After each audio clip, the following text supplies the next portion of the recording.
Okay, so ito na yung ating unit. Ito na si Stalker ngayon. Yan. Kung napapansin nyo, naka TRC na siya. Yan. Medyo hindi makita yung kanyang emblem. Yan, TRC. TRC, naka ano na siya. Ito, yung naka ang tawag nito? Basta yung magandang bearing. Tapos ang preno natin same, stock nito. Tapos dual disc. Yan. Ito yung ating radiator, dual fan. Tapos kung napapansin nyo, ito yung ating chassis. Yan. Violet talaga yan pag umaga. Pag gabi, blue. Ayan o. Violet yan pag lumapit ka. Pag gabi, blue. So tricolor siya, nagiging yan o, medyo may glitter siya ng ano, ng kulay rusi, cyan. Ayan o. Tapos ito yung ating tangke. Ganyan kalaki, hanggang dulo, sakop na niya yung kanyang lagay ng battery. Yan, ito yung fuel pump natin. Tapos baklasin natin to. Yan. Kung napapansin nyo, yan, ganyan na siya kalaki. Buong likod, buong upuan, hanggang ilalim, tangke yan. Yan. So, tangke yan.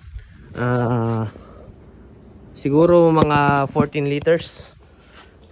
14 liters. Mga 13 point something ang laman. So, mas malaki pa sa mga tangke ng R15. Marami talaga siyang laman. So, naandito siya. Kasi naandyan yung mas mataas na part. Yan yung hingahan niya. Ito yung fuel pump. Dito nakalagay yung fuel pump kasi para mas less ang travel ng ating gasolina papunta sa ating throttle body. Yan. Ito yung ating monoshock. Kung napapansin nyo, naka-ataka siya. Ayan o. Yan, nakinang-kinang pa. Ataka pang sniper.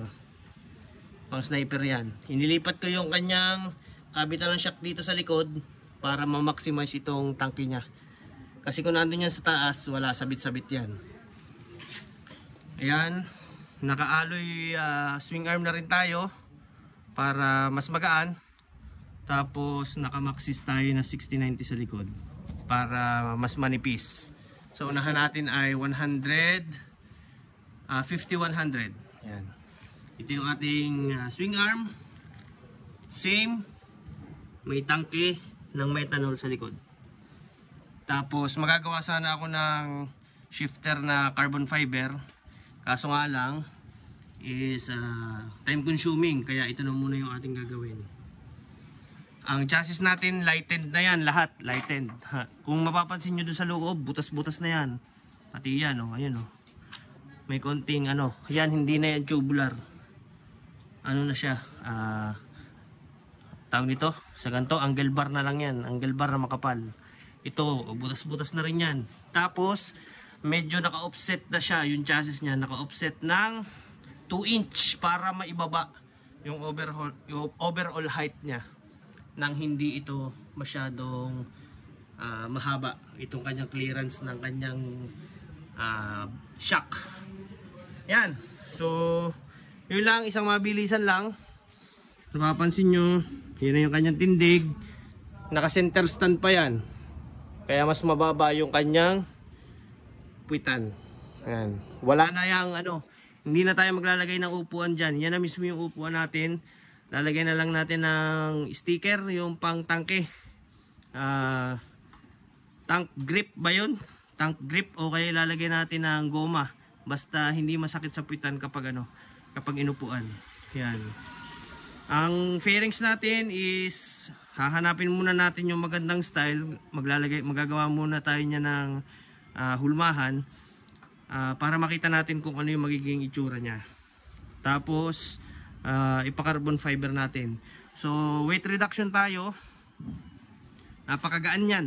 Napakagaan ngayon kumpara dati na kung mapapansin nyo, ito yung ating stainless na swing arm. Extended swing arm. So napakabigat nito kasi ito May buo na stainless dito sa gitna para hindi maputol. Ito buong shafting din yan. Yan, kung napapansin nyo, buong shafting yan. Hindi yan bushing. Kaya napakabigat niyan. Tapos kapag naglaman ka pa ng methanol, lalo nang bibigat. Ito yung pinakamabigat na part kay Stalker. Pero ito rin yung nagdala ng looks niya before. Kaya nagpagawa tayo ng swing arm na bago, pero mas magaan na. Ayan. Pag atin niyang tinanggal sa center stand, napakababa po ng ano niyan, napakababa nito ng puwitan niyan. Kaya hindi na tayo kailangang sumuksok sa hangin. Tapos gawa na lang natin ng magandang patamaan kung ano ang magiging itsura niya. Ang kanyang headlight, instead na ganito, yan, ihaharap natin ng ganito kababa para yung aerodynamic niya tagos hanggang dulo. Magkakameron tayo ng visor dyan na clear, o kaya ay medyo smoke ng konti para at least naman medyo maganda-ganda. Tapos gagayahin natin yung kay Karma. Kung napapansin nyo, ito yung kay Karma. Pasok tayo dito sa loob. Yan. Yung kay Karma, ayaw pa, lumingon ka naman sa amin. Yan. Ito yung kay Karma ngayon na headlight. Kung napapansin nyo, wala siyang tornilyo. Pure carbon fiber lang siya. Yan ang gagawin natin kay Stalker, pure carbon fiber din, para makatipid tayo ng bigat, gumaan. Pure carbon fiber yan, oh. Ayan, oh, makikita nyo mabuti sa loob. Pinturado lang siya pero carbon fiber yan. Ayun, oh, nasinip pa rin naman yung carbon fiber niya. Hanggang dito, ayun, carbon fiber yan. Ayan, oh. Kanyang fairings, pambakla, glitters. Yan. Naka-turbo. Medyo pininturahan lang natin to kasi natumba ito, naitumba ng pusa natin. Kaya medyo inaayos. Yan. Okay, so yun lang. Isang mabilisan lang. And sa few more days na lang, siguro mga 60 days, makakapag-upload na tayo sa Facebook.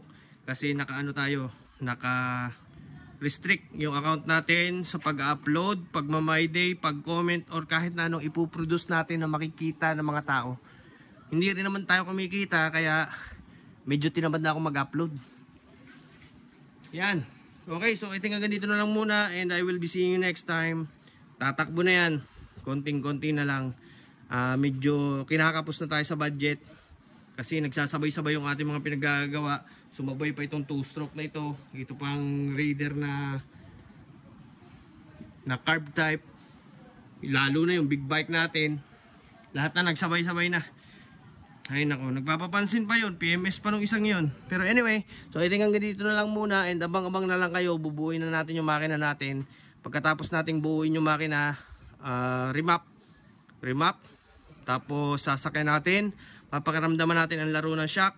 Tapos kambyuhan, at papakiramdaman natin takbo, tuning ulit hanggang sa makuha natin yung magandang takbo, kombinasyon. And ayun, yun na lang. Wait lang, ipapakita pala ako sa inyo, isang mabilisan lang. Eto, so hindi ko pa alam kung anong gagawin natin. Ito yung gagamitin natin na planche hub. Kasi kung last time naaalala nyo, nabasagan tayo ng planche hub, so CNC na lang yung ating gagamitin. Ngayon, gagamitin natin kombinasyon na ito, 25. Dahil ito na yung pinaka maliit kung pwedeng gamitin. O kaya ay magpapalaki pa ako. Kasi kung ito yung gagamitin natin, baka sumabit na yung kadena natin sa ating swing arm. Diba? So, kung ilalagay mo yun dyan, yun ang tornilyuhan yan. Tatabas pa tayo dyan. So, comment down below kung anong magandang gamitin. This is 25 teeth and hanggang 28. So nag-iisip ako kung 25, 26, 27, 28 kung ano ang ating pwedeng gamitin. Ang gagamitin natin sa engine sprocket is I think 27 or 16, 17, 18. Depende pa sa takbuhan natin. So kung ito hindi ubra, magbigay kayo sa akin ng magandang sprocket na pwedeng kabit natin kay stoker. And ayun, subukan natin yan. Tapos nagpasadya na rin ako ng throttle body. Yan. Ito yung throttle body natin. 50mm lang siya, 50mm. Para hindi masyado matakaw. So papalakihin pa natin ng kaunti para medyo may daya. Tapos ituturbulence na natin to. Pasimula dito sa kanyang adapter manifold na to. Bago natin ikabit sa ating makina. Ayan. Kanyang injector ay pang Mustang GT 500, 14 holes. Ayan. Titingnan pa natin kung ano yung magiging outcome ng ating buo. Tapos kapag okay na lahat, remap sa magandang takbuhan. Ayan.